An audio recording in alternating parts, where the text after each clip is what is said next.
तो आदाब, नमस्कार, गुड इवनिंग, सत श्री अकाल। एक बार फिर आप सभी लोगों का स्वागत है crime story by as Khan के इस एपिसोड में। उम्मीद है कि आप सभी लोग अच्छे होंगे, अपना और अपनी फैमिली का ख्याल रख रहे होंगे। तो हम सबकी ज़िंदगी में आजकल कोरियर कंपनी का एक बड़ा इम्पोर्टेंट रोल होता है। मुझे लगता है कि शायद ही ऐसा कोई घर हो जहाँ पर कोरियर वालों ने आपकी डोरबेल ना बजाई हो, घर पे दस्तक ना दी हो। क्योंकि ये अब तो बाज़ार जो है एक तरह से घरों में ही सिमट कर चला आया है। आपको कोई भी चीज़ ज़रूरत की चाहिए, वो सारी चीज़ें बस आप ऑर्डर कीजिए और आपके घर पर हाज़िर। तो अब कोरियर कंपनी हम लोगों की ज़िंदगी का एक हिस्सा है और आज की कहानी इसी कोरियर कंपनी में काम करने वाले एक कोरियर बॉय की है। कैसे एक शख्स अपना एक दिमाग लगाता है और कोरियर कंपनी के थ्रू कैसे वो कुछ लालच में पड़ता है और फिर उसके हाथों एक मर्डर होता है और उस कत्ल के बाद कोई सिरा नहीं, कोई सबूत नहीं, कोई सुराग नहीं और पुलिस सिर्फ एक वजह से कैसे उस कातिल तक पहुंचती है।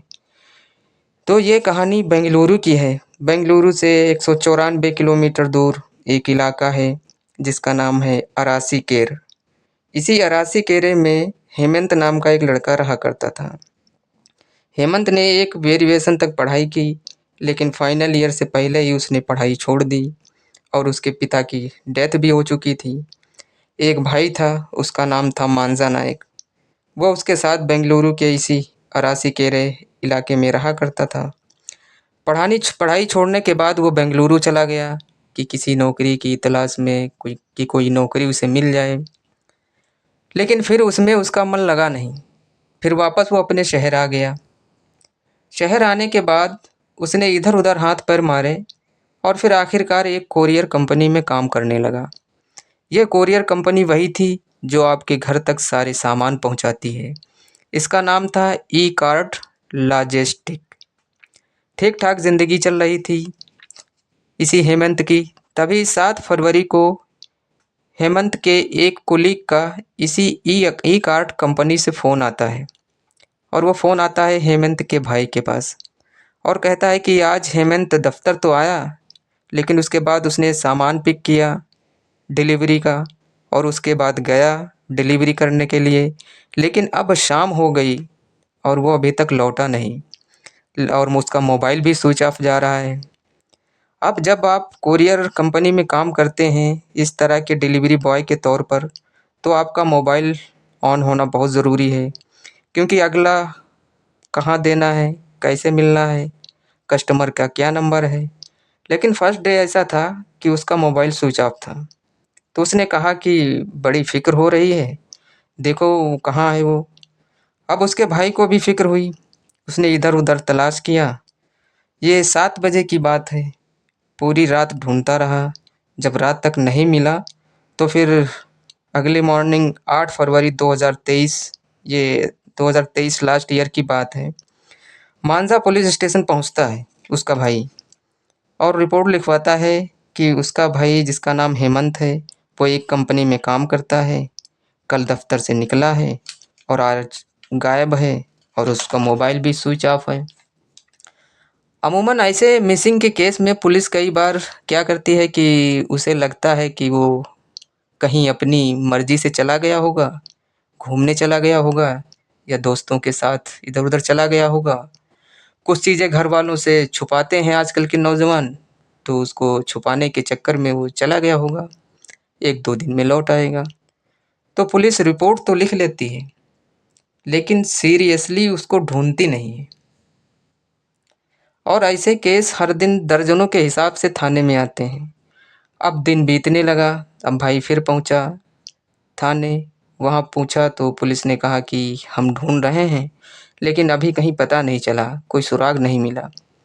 करीब 8 दिन बीत जाते हैं। 8 फरवरी को गुमशुदगी की रिपोर्ट लिखाई थी, 16 फरवरी की तारीख आ जाती है। 16 फरवरी को अचानक जिस शहर में ये रहा करता था, उसी शहर में एक रेलवे ब्रिज के नीचे एक लावारिस लाश मिलती है। लाश की सूचना पुलिस को मिलती है। रेलवे पुलिस लाश को उठाती है और फिर पोस्टमार्टम के लिए भेजती है और पोस्टमार्टम जब होता है तो पता चलता है कि उसे चाकू से स्टेप किया गया है और दूसरी बात ये थी कि उस लाश को जलाने की भी कोशिश की गई थी। उसका चेहरा वेहरा कुछ पहचानने के लायक नहीं है।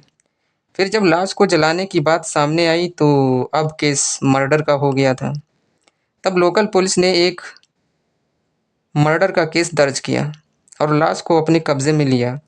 और जब इस लाश के बारे में पुलिस स्टेशन में पता चला तो उन्होंने उसके भाई को बुलाया और मुर्दा घर ले गए। वहाँ उन्होंने लाश देखी तो उसके भाई ने उसे कपड़ों से पहचान लिया कि ये उसके भाई की ही लाश है। पुलिस 8 दिन से जिसे ढूंढने की कोशिश भी नहीं कर रही थी इस उम्मीद पर कि वो लौट आएगा, अब वो इस दुनिया में ही नहीं था।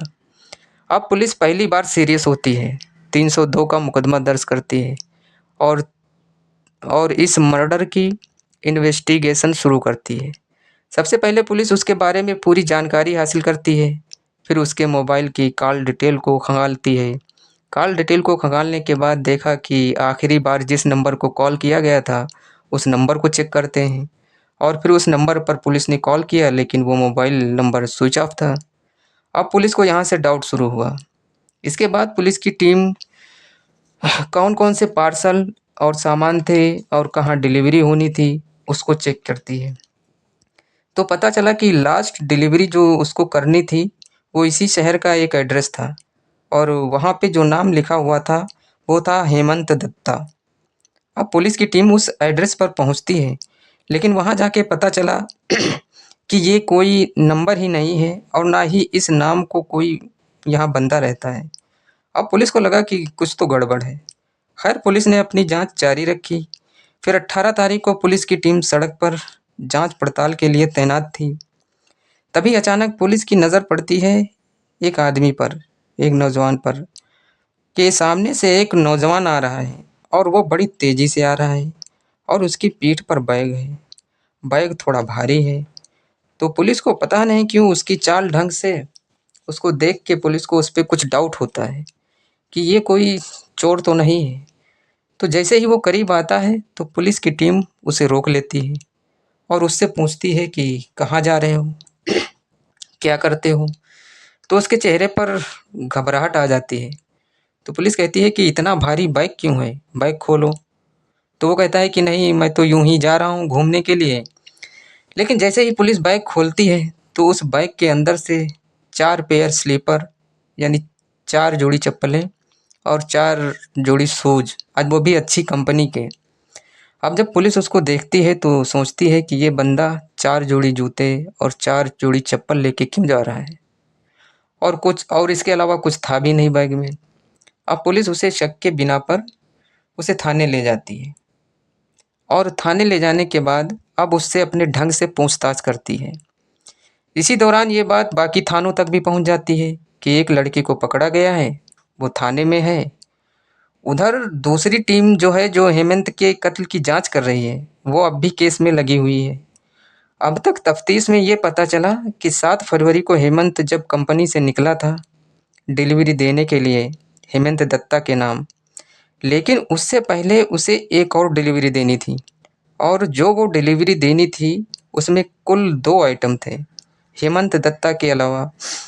तब डिलीवरी की लिस्ट निकाली गई कि उस दिन क्या-क्या डिलीवर करना था, तो पता चला कि उस दिन हेमंत को एक जगह पर 4 जोड़ी चप्पल और 4 जोड़ी जूते डिलीवरी करने थे और एक सेकंड हैंड आईफ़ोन, ये 2 चीज़ डिलीवरी करनी थी। अब जैसे ही ये पुलिस को पता चला कि 4 जोड़ी जूते और 4 जोड़ी चप्पल उस व्यक्ति के पास से भी बरामद हुए हैं, तब वो टीम थाने आती है और उस व्यक्ति से पूछती है कि तुम्हारा नाम क्या है? तो वो कहता है कि मेरा नाम हेमंत है। अब यह नाम सुन के पुलिस के कान खड़े हो जाते हैं। फिर उसके मोबाइल नंबर को ट्रेस किया गया तो पता चला कि उसके मोबाइल का लोकेशन और उस डिलीवरी बॉय का लोकेशन एक ही था। तो कई सारी चीज़ें मैच कर रही थीं। अब पुलिस ने हेमंत को उठाया और उसके बाद तसल्ली से उससे पूछताछ की। तो जब तसल्ली से उससे पूछताछ की तो हेमंत ने एक कहानी सुनाई और इसी कहानी में बहुत सारी चीज़ें हैं। हेमंत भी एक कंपनी में कोरियर बॉय की तरह काम किया करता था। अपनी माँ के साथ रहा करता था। पिता की उसकी डेथ हो गई थी। एक भाई था, वो अलग रहा रहा करता था। हेमंत का कुछ महीने पहले मोबाइल चोरी हो गया है वो आईफ़ोन का शौकीन था उसे आईफ़ोन चाहिए था।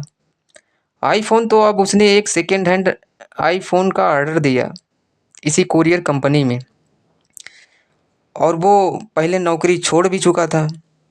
अब वो खाली बैठा था घर पे, उसके पास पैसे भी नहीं थे। ऑर्डर तो उसने कर दिया, लेकिन 45,000 रुपये उसके पास नहीं थे। उसे लगा कि जब तक वो फ़ोन आएगा तब तक वो रुपए जोड़ लेगा, लेकिन इत्तेफाक से उस फ़ोन की डिलीवरी डेट तक वो जुगाड़ नहीं कर पाता है रुपयों का। 7 फरवरी को डिलीवरी होनी थी और इसने अपना एड्रेस दिया था, वो भी फेक नाम से। हेमंत डिलीवरी देने के लिए इसके घर पहुंचता है। वहां ले जाकर फ़ोन का डिब्बा देता है, तो वो कहता है कि नहीं, पहले डिब्बा खोलो। कई बार शिकायत होती है कि मंगाया कुछ और निकला कुछ और। अब हेमंत वो आईफ़ोन का डिब्बा खोलकर दिखाने की कोशिश करता है। ये उसी दौरान पानी के लिए उठता है। माँ उस दिन घर पे थी नहीं। ये किचन में जाता है, एक वजनी चीज़ लाता है और पीछे से हेमंत के सिर पर मार देता है। अब खून से लथपथ हेमंत गिर पड़ता है। फिर उसको वो चाकू से कई बार गोदता है। मारने के बाद जब उसको लग जाता है कि ये मर गया है, तब वो लाश को बाथरूम में ले जाता है, साफ करता है। अब उसके पास जो बाकी सामान था जिसे वो डिलीवर करने के लिए लाता है, वो बैग को खोल के देखता है तो उसमें 4 जोड़ी शूज और 4 जोड़ी स्लीपर थी। वो उसको निकालता है। धीरे धीरे फिर वो रात होने का इंतज़ार करता है। फिर शाम को बाहर जाता है और एक बोरी खरीदता है। बोरी में लाश को भरता है। फिर रात होने का इंतज़ार करता है। फिर कैरोसिन तेल खरीदता है। उसके बाद फिर लाश को बोरी में पैक कर नीचे ले जाता है, अपने स्कूटर पर रखता है और अपने मोहल्ले से दूर रेलवे ब्रिज पर जहाँ सन्नाटा होता है, वहाँ ले जाकर बोरी को उस पर कैरोसिन तेल डालकर आग लगा देता है। ये सब करने के बाद वो वहाँ से वापस आता है, मोबाइल को बंद करता है और निकल जाता है। तो मुफ्त में मोबाइल लेने की वजह से उसने एक कोरियर बॉय की जान ले ली। इस पूरे केस में पुलिस ने सिर्फ उसके लास्ट ऑर्डर, लास्ट कॉल और 4 जोड़ी जूते और जो चप्पलें मिली थीं, इस बिना पर इस केस को सुलझाया और फिर कातिल पकड़ा गया और उसे जेल भेज दिया गया है। तो ये थी आज की कहानी। अब आज की कहानी बस यहीं तक। अब कल मिलते हैं आप लोगों से एक नई कहानी के साथ, और तब तक मैं आपसे रिक्वेस्ट करता हूँ कि आप मेरे चैनल पे अगर नए हैं तो मेरे चैनल को सब्सक्राइब कीजिएगा, लाइक कीजिएगा और कमेंट में अपनी राय ज़रूर देते रहिएगा, जिससे हम मुझे जो कमियाँ दिखती हैं, सुनाने में नज़र आती हैं आप लोगों को, मैं उन कमियों को सुधार सकूँ। तो चलिए ठीक है, मिलते हैं फिर कल एक नई कहानी के साथ। तब तक के लिए आप अपना और अपनों का ख्याल रखिएगा। Thank you very much. जय हिंद, जय भारत।